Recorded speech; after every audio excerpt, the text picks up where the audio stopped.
shit. Okay. Welcome to Lambo's What is Sports, featuring the Big Body, featuring Sideline Sports Network. I don't know what the hell I'm looking at. Can you please explain what the fuck you just did this weekend? Yeah, I woke up this morning and I just had this feeling inside of me that going with the mustache with both of my teams, Virginia Tech Hokies and the Dallas Cowboys, going into last week's bye with dubs, and then a huge Thursday night game for Tech this week. Dallas, at this point, with the way the NFC is, every week is a big week. So I just felt like I needed to do my part in contributing some superstition in a positive way. And I'm going with a win streak mustache. That's the goal. Virginia Tech, we talked about it last week. I think they can go. I think they might lose one game. Now, obviously, it could go the exact opposite way, but that's why I'm rocking the stash. I'm bringing good vibes, and I don't know. I guess I'm hyping myself up a little bit with it, but I'm trying to do my part, to contribute to the superstitious success of Virginia Tech football and Dallas Cowboys football. So that's the story. I don't know about it will stay. It will stay until one of my teams lose. Now it could go next week and I'll just let this grow back out, or my teams could just win until January and this bitch is going to be huge and I'll have nothing. That was more of a joke, but we'll have to see. We'll have to see. If this is an if, and I'm knocking on wood here, I'm not predicting it to happen, but I'm just saying if they both win out, which I don't think Dallas will, and I personally don't think Tech will either. But if they do, this thing is going to be massive. I'm going to look like Dale Earnhardt in here. All right. This is going to be a big old bushy mustache. Oh, my parents are going to hate it. We're going to take Christmas pictures or whatever, and they're going to be pissed. But necessary sacrifices. Well, I will see you in less than 72 hours. So whenever I find you on Center Street, I will be hella nervous and scared, like I'm meeting a new person in general, because I don't know who the fuck you are. But I like the new look. I like that you break something. You surprised me, so I like that. You're bringing that energy to total. I like that. So I'm not mad at all. You do what you want to do. I'm not mad. I'm just shocked, because I thought you were going back to the middle school and high school days of the MattPatt legacy, and I was very, very nervous. So I didn't know who you were. But I guess the Bash and the Bash Pro Shops hat and Total Pole, it matches. You look good. You look amazing. Ladies and gentlemen, this game of Ohio State versus Penn State.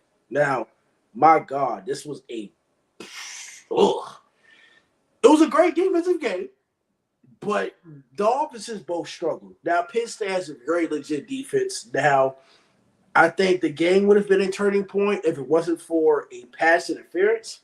I know that it didn't affect the play, but a PI call, a holding call.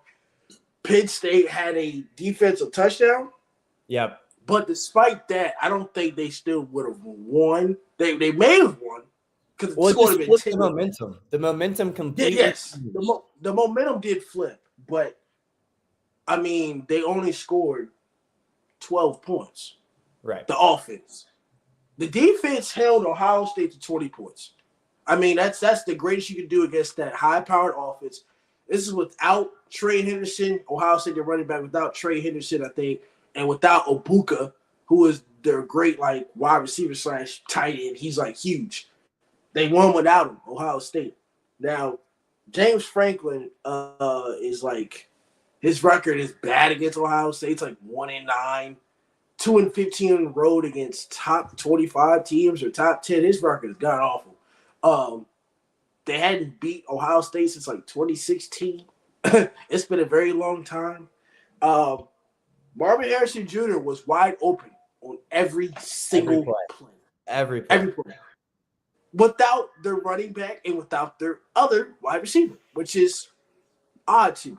Now they brought pressure, and Kyle McCoy, he played mid, all right. Both quarterbacks played mid, but I mean Kyle McCoy, he hit Marvin Harrison Jr.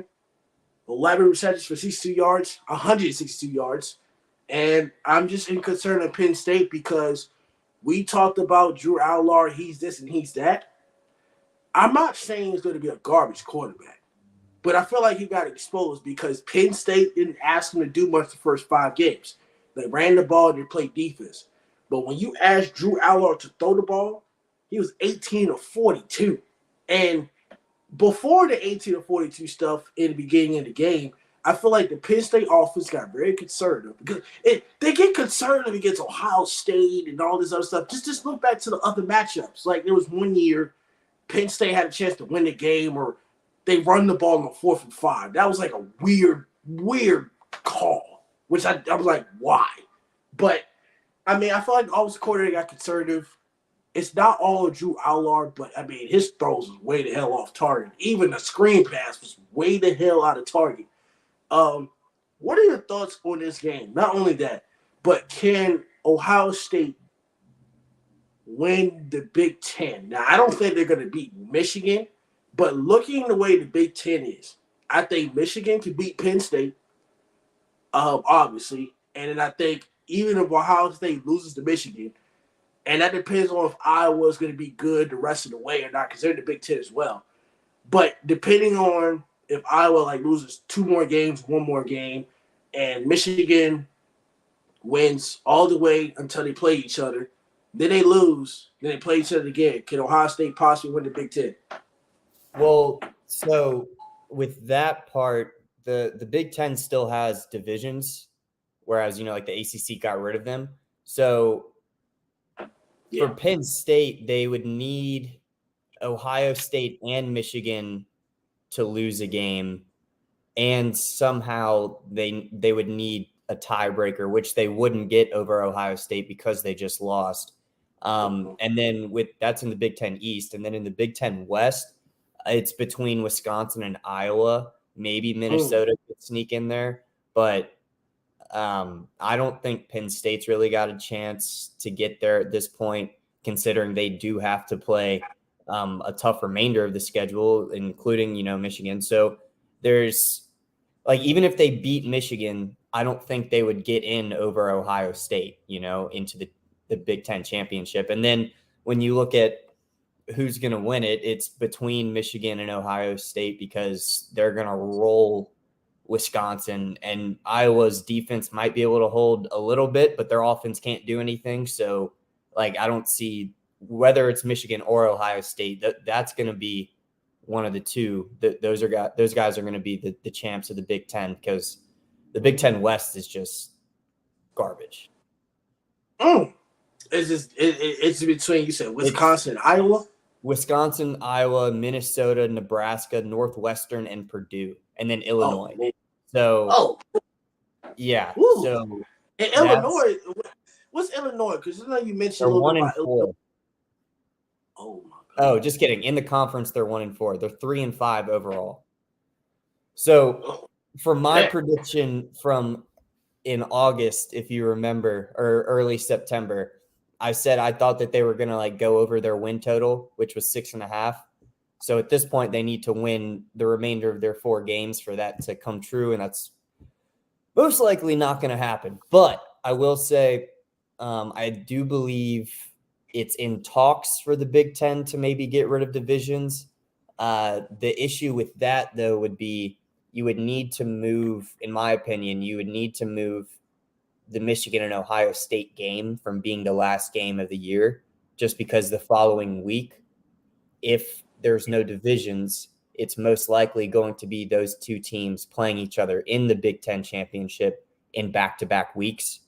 So it would cause some stir because I know, especially like it's everywhere. Even Virginia Tech, we have a very passionate rivalry with UVA. And if they moved that game from where it's been for the past 30 years, there would be an uprising. So I feel like that's the issue when it comes to the Big Ten. they would have. I think that they would have to move the Michigan and Ohio State game to earlier in the year, just because those are the two most likely teams year in, year out that would face each other. So that's that. And now getting to this Penn State game, you said it. Both QBs were mediocre, especially in the first half. There was nothing impressive about the offenses in the first half at all. And like you mentioned, Drew Aller was missing passes all day. He didn't show good accuracy. He didn't show good mobility. He kind of just looked like a statue in the pocket. And, it's not really like it is his fault. Don't get me wrong. But I don't want to put too much blame on his shoulders just because he is 19, like he's turning 20, his first time experiencing anything like this. And sometimes it's either you got the dog in you or you don't. In this case, I feel like he's thrown the ball at 61% this year. A lot of it being, 5-yard passes and stuff like that. But he's shown that he can manage the game with a really talented offense around him. And I think, he's going to start for the next 2 years, considering all things go right. So I feel like, this game was just too much for him. His first season as a starter. You said he was 43%, 191 through the air, 1 touchdown, and a 29.4 QBR. It was bad. And then, McCord in the first half wasn't good either. But he kind of got into a groove of consistency-ish in the second half, got his passing percentage up to 63%, threw just under 300 yards, had a touchdown, and an 87.2 QBR. So the QB situation was clear. McCord played better, and they deserved the win based on offensive play. Now, if they don't call that touchdown back on Penn State, the defensive one, Ohio State does not score that touchdown the next 3 plays or whatever. They would have to do a whole nother drive, and who knows what happens when you start over a drive and you're not starting from the 30 or wherever they were. And so that was essentially a 14-point swing. They went from Penn State having the 7, took it away. 2 plays later, Ohio State scores for 7 for themselves. So essentially a 14-point swing right there. And that's tough to overcome, especially on the road. It was tough. The play calling you mentioned last year, there was some weird stuff. I noticed a few weird play calls by Penn State in this one. Late in the second quarter, 3rd and 5 in field goal range, but they just call a shotgun run up the gut. I don't think it was a draw just because, draws normally there's stuff going on with the O lineman and stuff to widen the thing. This was literally just a straight inside run out of the shotgun. It was weird to me. They lost 2 yards on it. It's not like they were super successful in running the ball all day. Like you mentioned, when you make Drew Aller pass the ball, especially with this matchup, you're probably going to win. They limited the run, and they still tried it on a 3rd and 5 at the late second quarter. That 14-point swing has already happened. So you need to get the momentum back before halftime. They obviously didn't get it, lost 2 yards, kicked a field goal to make the game 10-6, but it just seemed like a missed opportunity to me. Penn State's defense, like you mentioned, played great, I thought, holding them to 20 points where, and like we've mentioned now 3 times, they also had a touchdown taken away from them. So, they played great. The cornerback Dixon, he's a shorter guy. When he was one-on-one with Harrison and it wasn't like a zone or anything like that, like it was manned up, he played pretty well, at least in the first half. Now, obviously, they changed it up a little bit, and then Marvin just started getting open on every play. But, neither team ran well. It was a defensive battle. Pretty entertaining, I thought, despite the low score, just because of the stakes on the line, and then also just appreciating the defense. But it was frustrating to watch Drew Aller play as bad as he did, especially for me personally. I remember going into the season, they hadn't even played a game yet. I think we were previewing the West Virginia game, and I was like, look at the difference in the quarterbacks here. Garrett Green, who's played well this year, he's 5'11", 180, whatever. Drew Aller, 6'4", 6'5", 230. I was like, this dude's a fucking unit. You know, like this is like a Josh Allen style guy, and he played like rookie year Josh Allen. He didn't play like yeah. He didn't. What about the play? I'm not sure if it was another game I'm thinking about, but if it was correct me if I'm wrong. When the Penn State had the ball, I think going the other direction. I don't know if it was the first half or maybe the second half. Didn't they call like a reverse, not like a reverse pass, but kind of like you throw a screen, they call like a pass. Yeah. And that was they call that at the left hash. Why do you call that play the left hash? And if you actually know football, like coaching wise, you don't call that play from the closest hash. You're on the left hash and call it close to the sideline. You call it on the left hash, but you throw it to the right since you have more room. Or you could at least there was no room on that side. You could have at least just flipped the play. Like just do if you're on the left hash and you really want to run that play, flip the play. I don't know why you would go on a wide receiver pass when you have literally the shortest amount of field, that you have 3/4 of the field going the other way, and you have a quarter over here, or a third, I should say, that you're dealing with. Why would you do that to yourself? It limits where your wide receivers can go.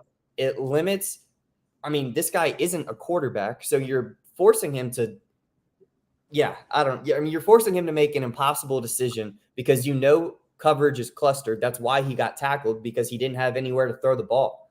So I agree with you. I think if you just flip the play, or you wait until you are down on the right hash, if you really want to run it rolling to the left, that's fine. But wait till you're on the right, or at least like in the middle-ish towards the right. Like you don't have to be on the right hash, but at least give yourself at least half of the field to work with. I mean, they put themselves into and we've talked about this before with NFL stuff too. Teams that run that roll out to the right, and you have like a tight end and a wide receiver coming on a slant or something like that, you don't have really anywhere to throw the ball. And this was almost the same situation, except for you're relying on a wide receiver to make that decision in that throw. It didn't make much sense to me. There was plenty of play calls that I was weirded out by when it came to Penn State. Yeah, I wish it was better, but also I guess it just came out. Both teams didn't really run the ball well either. It also came to a point, despite both teams only having 11 penalties combined. I think some Penn State crucial penalties towards like the end of the game and like the second half kind of cost them a comeback. In my opinion, I don't think it was going to come back and win, but probably make the score a little bit closer. Just on defense, you just had like the tic-tac roughing the passer, the hands, and some of the false starts on the offensive lineman, the jumping and stuff. And I'm just, like I said, it's not the end of the world for Penn State, but I'm not sure for James Franklin. I think he's a great coach. I'm just not sure. I mean, it's time for a 10-year deal. I don't know if it's signed yet or he has a chance to sign a 10-year deal, but I feel like, I wouldn't say his job's on the line, but when you can't beat certain teams, I feel like your job is kind of on the line. We said it with Harbaugh, or everybody said it with Harbaugh, like, oh, he couldn't beat Ohio State. His job is on the line. He's beat him twice in a row. Had just beat him 30 in a row. Now his job is like secure. So I feel like it's one of those situations for James Franklin and Penn State where it's like, well, you're great, but you can't beat Michigan. You can't beat Ohio State. And your record against top 25 and top 10 teams on the road and whatnot is kind of bad. And we kind of see coaches. It's not even kind of bad. It's bad. Well, yeah. I think, like I said, he's a great coach. I'm not bashing him and saying, oh, go ahead and fire him after, they're 5-1. Like, I know a lot of people said fire Ryan Day, and his record is like 48, 49, and 6. Like, it's hard to fire a coach that's like 49 and 6. Like, yeah. What do you want him to do? But I think from the James Franklin's perspective, I mean, it just depends. But I think Penn State's a great team. The only problem is just, Michigan and Ohio State's their only problem. I'm not sure if they can beat SEC teams. We'll have to see if their schedule readjusts for the SEC team sometime next year. But I'm just disappointed in Penn State because I thought it would be a very close game. But this game, was not fucking even close. It just wasn't close. Ohio State's offense was just it was Well, I mean, better. it was one possession. The reason it didn't seem close is because of how inefficient the damn Penn State offense was. Like, I feel like if this was a shootout that they lost by 8, we would be like, damn, what a close game. But because their offense was so lackluster, it didn't seem close, even though they were a possession away from tying it. So obviously, granted, the 2-point conversion would go through, but They didn't have that go-to receiver. Like, you know how Ohio State has a Marvin Harrison, or like, you know, the Dallas Cowboys have like a CD Lamb or somebody like that, or Amari Cooper. Penn State didn't have really that go-to receiver to go to. They didn't have that go-to, and that was tough. You don't have that go-to receiver or tight end. It's like, well, yeah, we talked about it with Bama too. Like they don't. Well, they got that one guy. I think it was Trey Burton or something. But they don't have like a household name. You know, like Bama receivers in the past, Ohio State receivers of the past and present, with Marvin Harrison Jr., like Oklahoma receivers in the past. Like there's guys that I feel like are like consensus first round wide receivers in the past 5-ish drafts. And Bama normally has 1 or 2 per year. And this year, like, I don't see them having it. Like they had Waddle, Jamison Williams, Devonta Smith, you know, like that's insane. That's 3 guys right there that are, if Jamison could get healthy and actually play and not gamble.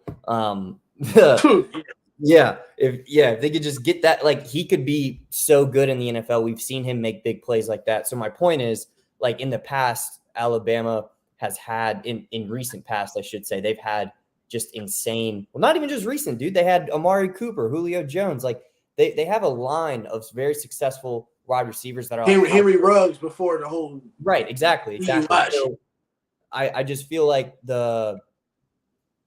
that's different now. You know, they don't have that this year, and it's the same thing that we're talking about when it comes to Penn State. They don't have now. It's not that Penn State is known for having super stacked wide receivers, but I'm just to your point. You kind of need that guy if you're going to win games against big teams like this, especially a rival in Ohio State at Ohio State.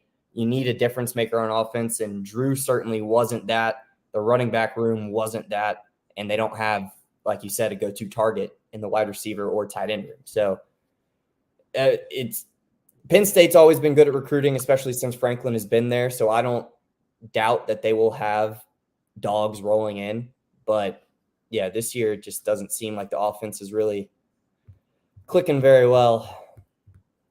Yeah. Well, next episode, Alabama gets the revenge on Tennessee. Thank God they were down, but 27 unanswered points. And what is wrong with Tennessee? Now, Tennessee is not a bad team, but they were very good defensively, which was not a surprise. They won games because of defense, and they ran the ball. But Joe Milton is not an elite quarterback in the SEC, and I think we hyped him up a little bit too much.